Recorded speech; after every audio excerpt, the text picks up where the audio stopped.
GameMasters here, and this video is all about Strixhaven, the Oracle, and Archaics. Strixhaven can physically be placed anywhere in Forgotten Realms, Greyhawk, shucks, even in Dark Sun if you really wanted. However, if you want to play through the book as a standalone, Strixhaven takes place on a world called Arcavius. Now, looking over Strixhaven is an Oracle, the most powerful mage in Arcavius, but again, you could also toss this Oracle into any other setting you want. Now, the Oracle's lifelong task is to ensure magic is used to help people and that it is not used or twisted to evil means. Now, this is important. Let what I'm about to say stand out. To be the Oracle, one must understand fundamental truths about the nature of magic, know and wield hundreds of spells. Let me reiterate, know hundreds of spells. Let that burn into your memory. We'll visit my gripe about that in a little bit when we explore the Oracle's stat block. Linked to the Oracle are massive, giant, multi-limbed beings called Archaics. Archaics, much like the Oracle, possess vast knowledge about the fundamental truths of magic, but they also know even more about history. They tend to communicate in obscure references, allusions, and cryptic metaphors. Keep the Archaic in the back of your mind for now. We'll explore their stat block as, yeah, I kind of have a gripe there too. When an Oracle dies, their mind and spirit is warped back in time to the intense magical power that caused the world to come into being. Splinters of that Oracle's soul and fragments of that Oracle's memories coalesce into a powerful being, yep, a newborn Archaic. Every Archaic alive today was born at the dawn of time from the splintered mind and soul of an Oracle. They speak in cryptic metaphors as a way to sidestep time paradoxes and to tease eager young mages. With that, let's explore the Archaics stats, and I'll explain my gripe with them. This first section goes over a little more detail what the Archaic is and how it came to be. But what I want to concentrate on is in the second paragraph, the first half of the last sentence, because their knowledge cuts across the flows of time. This is telling me that, while not exactly time travelers, now combine this with their knowledge of history, they should have a certain ability. Perhaps I'm not seeing it correctly, but let's examine the Archaic in a bit more detail. It is a gargantuan celestial, has 245 hit points, strength is 25, dexterity is 10. Constitution is 24, intelligence is 27, wisdom is 24, and charisma is 20. They have a challenge rating of 18. Kind of powerful so far, except that dexterity. 10 is awfully low. They don't require air, food, drink, or sleep. They have legendary resistance, and their minds can't be read.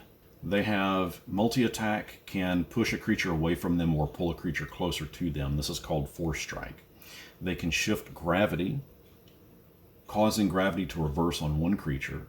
They can also cast Detect Magic, Divination, Sending, Banishment, and Force Gauge without needing material components. And they can teleport. Archaics also have the ability called Spell Mimicry.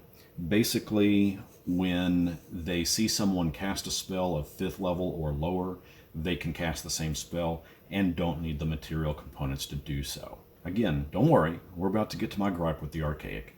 They have 3 legendary actions. They can use Force Strike, Teleport, or use an action called Unravel Magic, which does a little force damage and also causes any spell of 5th level or lower on that target to end.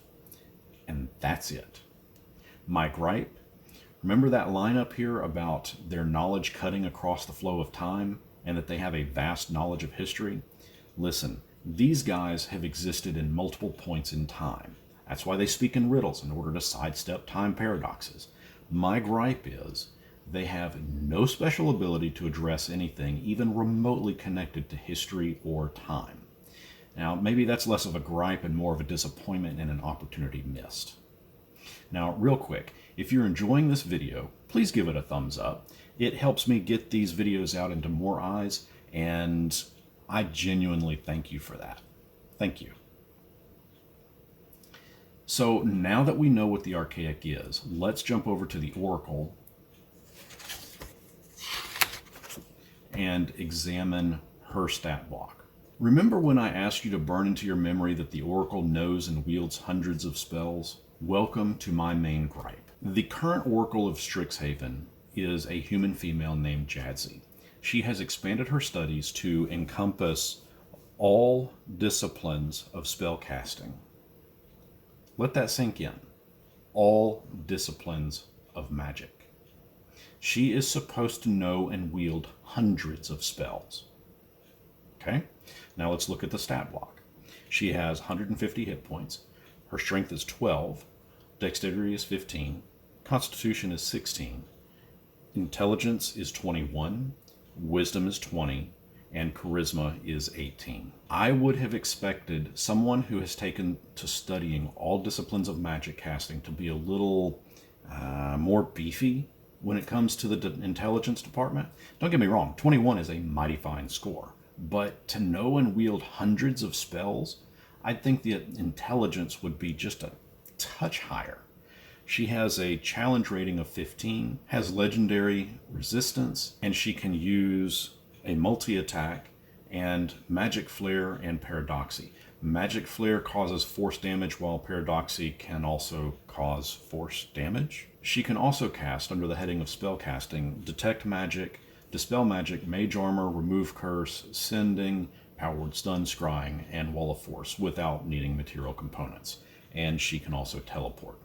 Now, for those keeping score, that's 11 spells. Maybe those hundreds of spells she can wield are found in her legendary actions. She can cast Vector Shift, which teleports a creature, so that's 12. She can cast any spell she can from spellcasting. Those, we kind of already went over, so we're still at 12. And she can cast Vortex Jaunt. This lets her teleport and cause force damage against a creature that was too close to her when she blipped.